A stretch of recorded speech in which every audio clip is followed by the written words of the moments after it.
Demons pre-Reform Russian. BC, post-Reform Russian. Bessie, Romanized. Bezzy, IPA. B. Est sometimes also called The Possessed or The Devils, as a novel by Fyodor Dostoevsky, first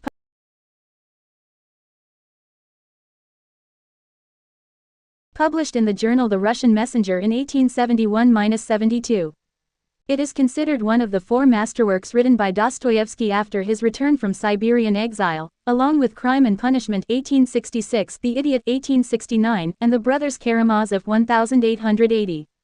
Demons is a social and political satire, a psychological drama, and large-scale tragedy. Joyce Carol Oates has described it as Dostoevsky's most confused and violent novel, and his most satisfactorily tragic work.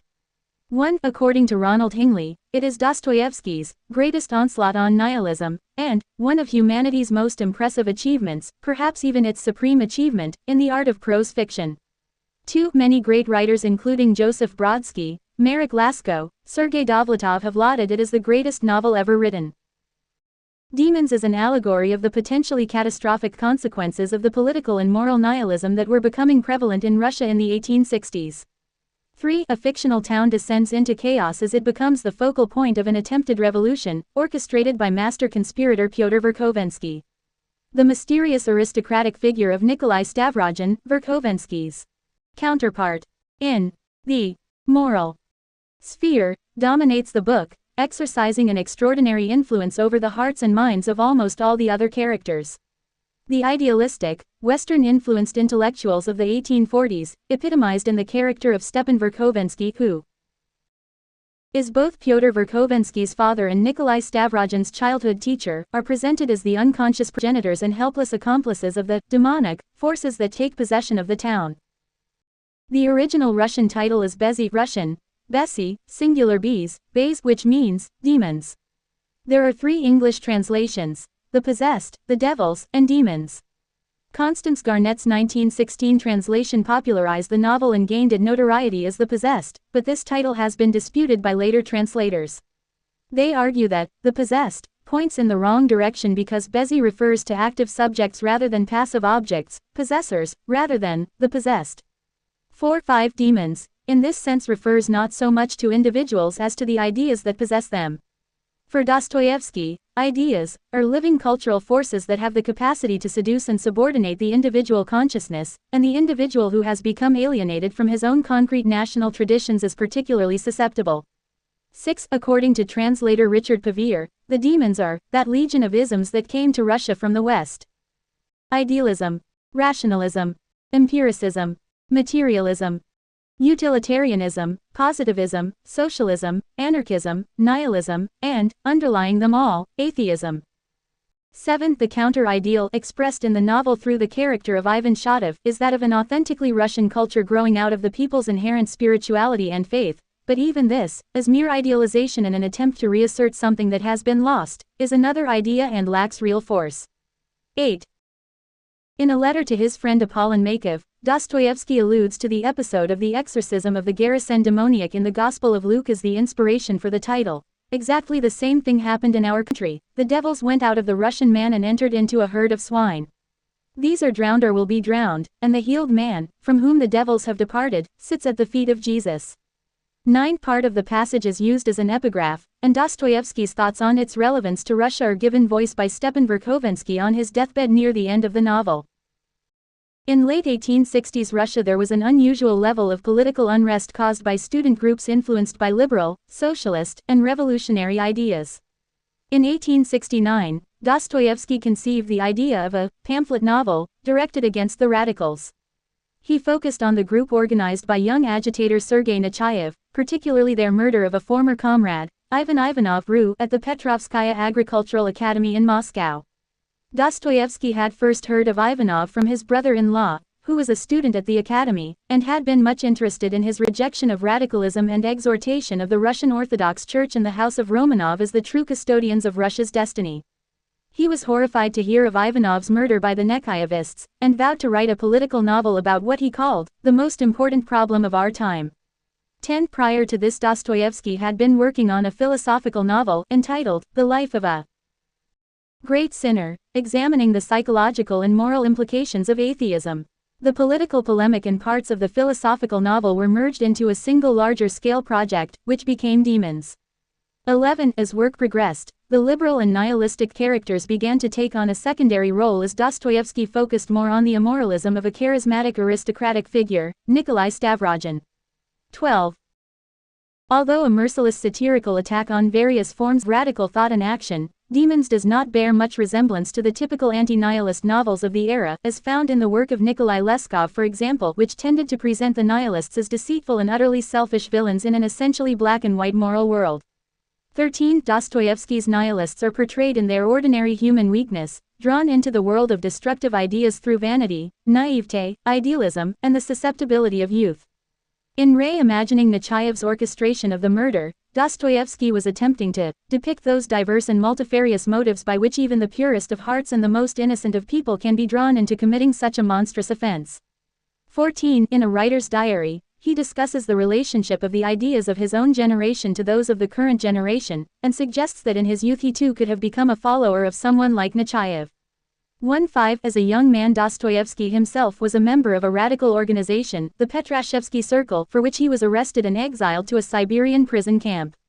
Dostoevsky was an active participant in a secret revolutionary society formed from among the members of the Petrashevsky Circle. The Cell's founder and leader, the aristocrat Nikolai Speshnev, is thought by many commentators to be the principal inspiration for the character of Stavrogin. 16. Narration. Edit. The first-person narrator is a minor character, Anton Lavrentyevich G.V., who is a close friend and confidant of Stepan Verkovensky. 17. Young, educated, upright, and sensible, Anton Lavrentyevich is a local civil servant who has decided to write a chronicle of the strange events that have recently occurred in his town. Despite being a secondary character, he has a surprisingly intimate knowledge of all the characters and events, such that the narrative often seems to metamorphose into that of the omniscient third person. According to Joseph Frank, this unusual narrative point of view enables Dostoevsky to portray his main figures against a background of rumor, opinion and scandalmongering that serves somewhat the function of a Greek chorus in relation to the central action. 18. The narrator's voice is intelligent, frequently ironic and psychologically perceptive, but it is only periodically the dominant voice, and often seems to disappear altogether. Much of the narrative unfolds dialogically, implied and explicated through the interactions of the characters, the internal dialogue of a single character, or through a combination of the two, rather than through the narrator's storytelling or description. In Problems of Dostoevsky's Poetics, the Russian philosopher and literary theorist Mikhail Bakhtin describes Dostoevsky's literary style as polyphonic, with the cast of individual characters being a multiplicity of voice ideas, restlessly asserting and defining themselves in relation to each other. The narrator in this sense is present merely as an agent for recording the synchronization of multiple autonomous narratives, with his own voice weaving in and out of the contrapuntal texture. 1920. Major characters. Edit.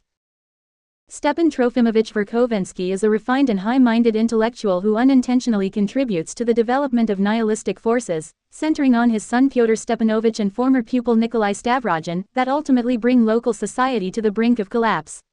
The character is Dostoevsky's rendering of an archetypal liberal idealist of the 1840s Russian intelligentsia, and is based partly on Timofey Granovsky and Alexander Herzen. 21. The novel begins with the narrator's affectionate but ironic description of Stepan Trofimovich's character and early career. He had the beginnings of a career as a lecturer at the university, and for a short time was a prominent figure among the exponents of the new ideas that were beginning to influence Russian cultural life. He claims that government officials viewed him as a dangerous thinker, forcing him out of academia and into exile in the provinces, but in reality, it was more likely that no one of note in the government even knew who he was. In any case, his anxiety prompted him to accept Varvara Stavrogina's proposal that he take upon himself the education and the entire intellectual development of her only son in the capacity of a superior pedagogue and friend, not to mention a generous remuneration. 22. A chaste, idealistic but fraught relationship between Stepan Trofimovich and Varvara Stavrogina continues long after the tuition has ceased. In a cynical but not entirely inaccurate critique of his father, Fyodor Stepanovich describes their mutual dependence thus: "She provided the capital, and you were her sentimental buffoon." 23. Though very conscious of his own erudition, higher ideals and superior aesthetic sensibilities, Stepan Trofimovich doesn't actually seem to do anything at all in the scholarly sense. He is utterly dependent on Varvara Petrovna financially, and she frequently rescues him from the consequences of his irresponsibility. When he perceives that he has been unjust or irresponsible in relation to her, he is overcome with shame to the point of physical illness. Varvara Petrovna Stavrogina is a wealthy and influential landowner, residing on the magnificent estate of Skvoreshniki, where much of the action of the novel takes place. She supports Stepan Trofimovich financially and emotionally, protects him, fusses over him, and in the process acquires for herself an idealized romantic poet, modeled somewhat on the writer Nestor Kukolnik. 24. She promotes his reputation as the town's preeminent intellectual, a reputation he happily indulges at regular meetings, often enhanced with champagne, of the local, free thinkers. Generous, noble-minded and strong-willed, Varvara Petrovna prides herself on her patronage of artistic and charitable causes. She is a classic kind of woman, a female Maecenas, who acted strictly out of the highest considerations. 25. But she is also extremely demanding and unforgiving, and is almost terrifying to Stepan Trofimovich when he inadvertently fails her or humiliates her in some way. Fyodor Stepanovich, on his arrival in the town, is quick to take advantage of her resentment towards his father. Varvara Petrovna almost worships her son Nikolai Vsevolodovich, but there are indications that she is aware that there is something deeply wrong. She tries to ignore this, however, and Fyodor Stepanovich is able to further ingratiate himself by subtly presenting her son's inexplicable behavior in a favorable light. Nikolai Vsevolodovich Stavrogin is the central character of the novel. 26. He is handsome, strong, fearless, intelligent and refined, but at the same time, according to the narrator, there is something repellent about him.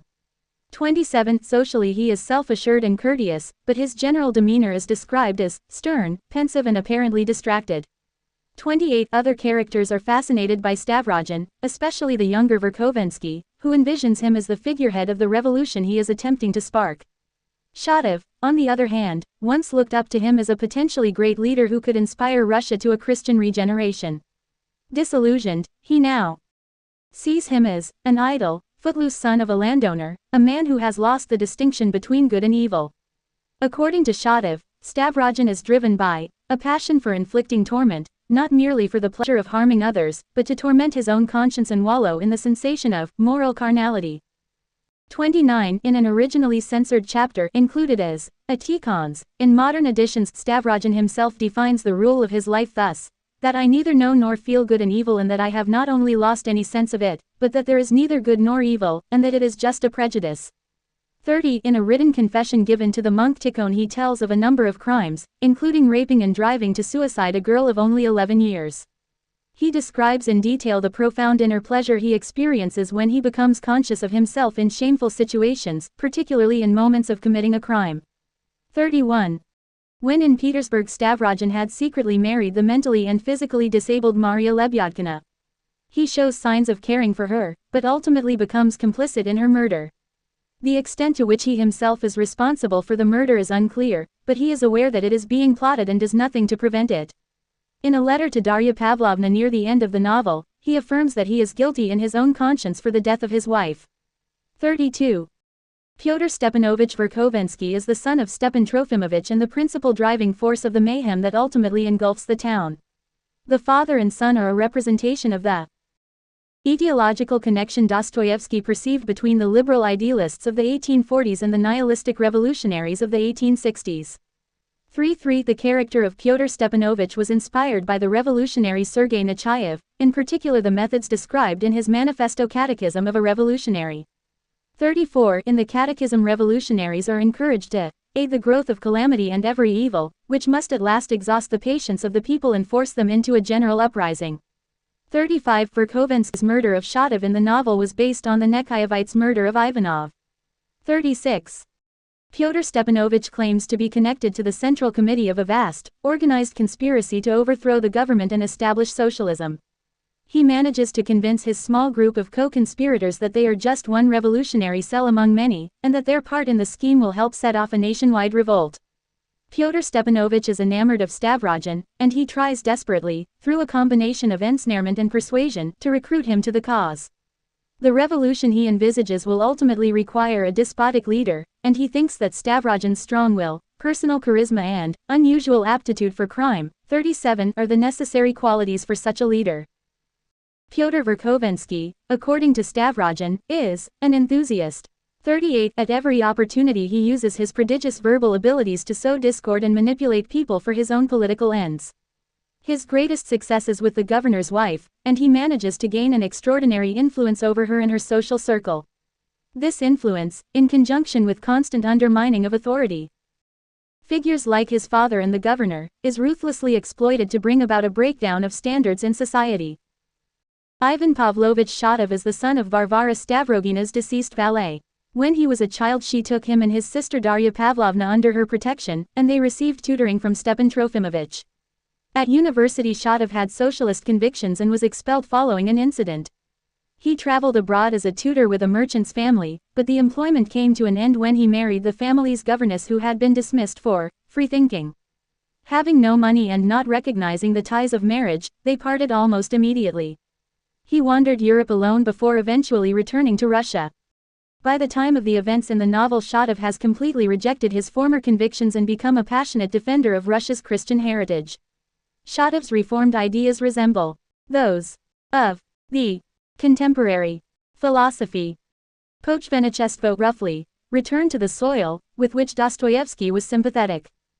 Like the broader Slavophile movement, Pochvenichestvo asserted the paramount importance of Slavic traditions in Russia, as opposed to cultural influences originating in Western Europe, and particularly emphasized the unique mission of the Russian Orthodox Church.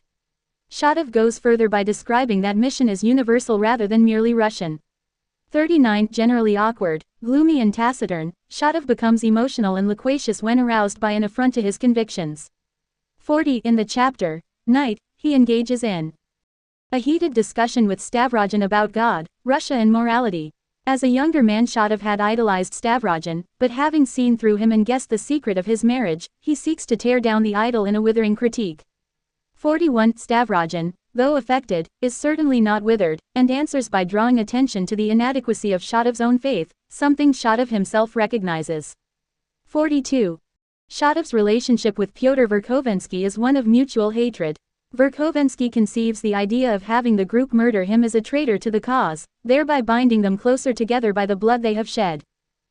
Alexei Nilik-Kirilov is an engineer who lives in the same house as Shatov.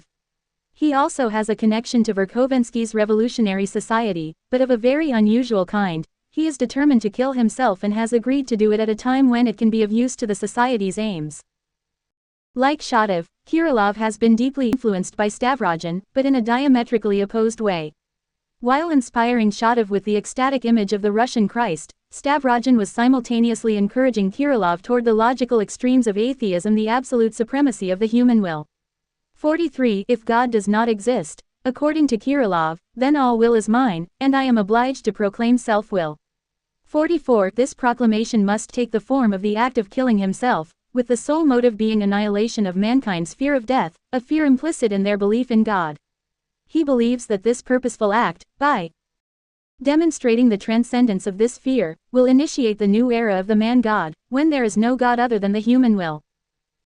Despite the apparent grandiosity of the idea, Kirilov is a reclusive, deeply humble, almost selfless person who has become obsessed with making himself a sacrifice for the greater good of humanity. 45. Pyotr Stepanovich tells him, "You haven't consumed the idea but you have been consumed by the idea, and so you won't be able to relinquish it."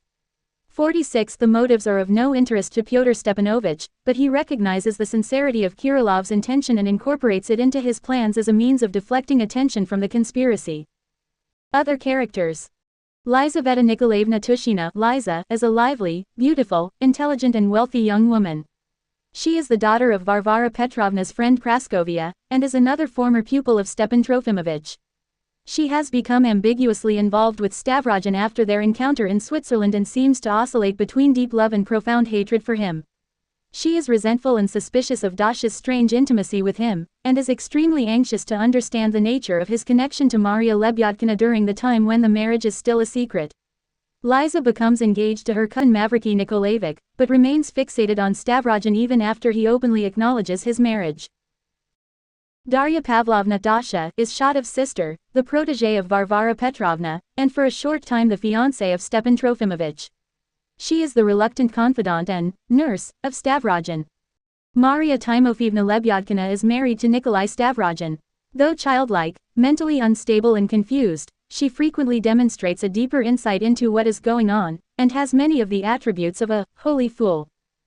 47. According to Frank, Maria represents Dostoevsky's vision of the primitive religious sensibility of the Russian people, and the false marriage, her rejection of Stavrogen, and her eventual murder, point to the impossibility of a true union between the Christian Russian people and godless Russian Europeanism. 47. Captain Lebyadkin is Maria's brother. He receives payments for her care from Stavrogen, but he mistreats her and squanders the money on himself. He is loud, indiscreet, and almost always drunk. He considers himself a poet and frequently quotes his own verses. Although in awe of Stavrogen, he is a constant threat to maintaining the secrecy of the marriage. He is unwillingly involved in Fyodor Stepanovich's plans, and his inept attempts to extract himself via approaches to the authorities are another cause of his eventual murder. Fedka the convict is an escaped convict who was suspected of several thefts and murders in the town. He was originally a serf belonging to Stepan Trofimovich, but was sold into the army to help pay his master's gambling debts. It is Fedka who murders Stavrogen's wife and her brother, at the instigation of Pyotr Stepanovich. Stavrogen himself initially opposes the murder, but his later actions suggest a kind of passive consent. Andrei Antonovich von Lemke is the governor of the province and one of the principal targets of Pyotr Stepanovich in his quest for societal breakdown. Although a good and conscientious man, he is completely incapable of responding effectively to Pyotr Stepanovich's machinations. Estranged from his wife, who has unwittingly become a pawn in the conspirators' game, he descends into a mental breakdown as events get increasingly out of control. Julia Mikhailovna von Lemke is the governor's wife. Her vanity and liberal ambition are exploited by Pyotr Stepanovich for his revolutionary aims. The conspirators succeed in transforming her literary fete for the benefit of poor governesses into a scandalous farce. Dostoevsky's depiction of the relationship between Pyotr Stepanovich and Julia Mikhailovna had its origins in a passage from Nechaev's Catechism where revolutionaries are instructed to consort with liberals, on the basis of their own program, pretending to follow them blindly, but with the purpose of compromising them so that they can be used to provoke disturbances. 35. Semyon Yegorovich Karmazinov is Dostoevsky's literary caricature of his contemporary Ivan Turgenev, author of the proto-nihilist novel Fathers and Sons 1862. Of the same generation as Stepan Trofimovich, Karmazinov is a vain and pretentious literary has-been who shamelessly seeks to ingratiate himself with Pyotr Stepanovich and does much to promote the nihilists' legitimacy among the liberal establishment. 48. Shigulaev is a historian and social theorist, the intellectual of Verkhovensky's revolutionary group, who has devised a system for the post-revolution organization of mankind. My conclusion, he says, stands in direct contradiction to the idea from which I started. Proceeding from unlimited freedom, I end with unlimited despotism. 90% of society is to be enslaved to the remaining 10%. Equality of the herd is to be enforced by police state tactics, state terrorism, and destruction of intellectual, artistic, and cultural life. It is estimated that about 100 million people will need to be killed on the way to the goal. Bishop Tikhon is a monk and spiritual advisor recommended to Stavrogen by Shatov. He only appears in the censored chapter, but he has importance as the person to whom Stavrogen makes his most detailed and candid confession. He is perhaps the only character to truly understand Stavrogen's spiritual and psychological state. 50. He describes the confession as coming from the need of a heart that has been mortally wounded, and advises Stavrogen to submit his life to an elder. 51. Dostoevsky's model for the character of Bishop Tikhon was the 18th-century monk and writer Tikhon of Zadonsk. 52. Plot summary. Edit. The novel is in 3 parts. There are 2 epigraphs, the first from Pushkin's poem, Demons, and the second from Luke 8:32-36. Part 1. Edit. After an almost illustrious but prematurely curtailed academic career, Stepan Trofimovich Verkhovensky is residing with the wealthy landowner Varvara Petrovna Stavrogina at her estate, Skvoreshniki, in a provincial Russian town. Originally employed as a tutor to Stavrogina's son Nikolai Vsevolodovich, Stepan Trofimovich has been there for almost 20 years in an intimate but platonic relationship with his noble patroness. Stepan Trofimovich also has a son from a previous marriage, but he has grown up elsewhere without his father's involvement. A troubled Varvara Petrovna has just returned from Switzerland where she has been visiting Nikolai Vsevolodovich. She berates Stepan Trofimovich for his financial irresponsibility, but her main preoccupation is an intrigue she encountered in Switzerland concerning her son and his relations with Liza Tushina, the beautiful daughter of her friend Praskovia. Praskovia and Liza arrive at the town, without Nikolai Vsevolodovich, who has gone to Petersburg. According to Praskovia, Varvara Petrovna's young protégée Darya Pavlovna Dasha has also somehow become involved with Nikolai Vsevolodovich, but the details are ambiguous. Varvara Petrovna suddenly conceives the idea of forming an engagement between Stepan Trofimovich and Dasha. Though dismayed, Stepan Trofimovich accedes to her proposal, which happens to resolve a delicate financial issue for him. Influenced by gossip, he begins to suspect that he is being married off to cover up another man's sins, and writes noble letters to his fiancée and Nikolai Vsevolodovich. Matters are further complicated by the arrival of a mysterious, crippled woman, Maria Lebyadkina, to whom Nikolai Vsevolodovich is also rumored to be connected, although no one seems to know exactly how. A hint is given when Varvara Petrovna asks the mentally disturbed Maria, who has approached her outside church, if she is Lebyadkina, and she replies that she is not. Varvara Petrovna takes Maria and Liza, who has insisted on coming with them, back to Skvoreshniki. Already present are Dasha, her older brother Ivan Shatov, and a nervous Stepan Trofimovich. Praskovia arrives, accompanied by her nephew Mavriky Nikolaevich, demanding to know why her daughter has been dragged into Varvara Petrovna's scandal. Varvara Petrovna questions Dasha about a large sum of money that Nikolai Vsevolodovich supposedly sent through her to Maria's brother, but in spite of her straightforward answers, matters don't become any clearer. Maria's brother, the drunkard Captain Lebyadkin, comes looking for his sister and confuses Varvara Petrovna even further with semi-deranged rantings about some sort of dishonor that must remain unspoken. At this point the butler announces that Nikolai Vsevolodovich has arrived. To everyone's surprise, however, a complete stranger walks in and immediately begins to dominate the conversation. It turns out to be Fyodor Stepanovich Verkhovensky, Stepan Trofimovich's son. As he is talking, Nikolai Stavrogen quietly enters. Varvara Petrovna stops him imperiously and, indicating Maria, demands to know if she is his lawful wife. He looks at his mother impassively, says nothing, kisses her hand, and unhurriedly approaches Maria. In soothing tones he explains to Maria that he is her devoted friend, not her husband or fiancé, that she should not be here, and that he will escort her home. She agrees and they leave. In the din that breaks out after their departure, the strongest voice is that of Pyotr Stepanovich, and he manages to persuade Varvara Petrovna to listen to his explanation for what has occurred. According to him, Nikolai Vsevolodovich became acquainted with the Lebyadkins when he was living a life of mockery in Petersburg 5 years earlier. The downtrodden, crippled and half-mad Maria had fallen hopelessly in love with him, and he had responded by treating her like a marquise. She began to think of him as her fiancé, and when he left he made arrangements for her support, including a substantial allowance, which her brother proceeded to appropriate as though he had some sort of right to it. Varvara Petrovna is elated and almost triumphant to hear that her son's actions had a noble foundation rather than a shameful one. Under interrogation from Pyotr Stepanovich, Captain Lebyadkin reluctantly confirms the truth of the whole story. He departs in disgrace as Nikolai Vsevolodovich returns from escorting Maria home. Nikolai Vsevolodovich addresses himself to Dasha with congratulations on her impending marriage, of which, he says, he was expressly informed. As if on cue, Pyotr Stepanovich says that he too has received a long letter from his father about an impending marriage, but that one cannot make sense of it, something about having to get married because of another man's sins, and pleading to be saved. An enraged Varvara Petrovna tells Stepan Trofimovich to leave her house and never come back. In the uproar that follows, no one notices Shatov, who has not said a word the entire time, walking across the room to stand directly in front of Nikolai Vsevolodovich. He looks him in the eye for a long time without saying anything, then suddenly hits him in the face with all his might. Stavrogen staggers, recovers himself, and seizes Shatov, but he immediately takes his hands away, and stands motionless, calmly returning Shatov's gaze. It is Shatov who lowers his eyes, and leaves, apparently crushed. Liza screams and collapses on the floor in a faint. Part 2. Edit. News of the events at Skvoreshniki spreads through society surprisingly rapidly. The main participants seclude themselves, with the exception of Pyotr Stepanovich, who actively insinuates himself into the social life of the town. After 8 days, he calls on Stavrogen and the true nature of their relations begins to become apparent. There was not, as some suspect, an explicit understanding between them.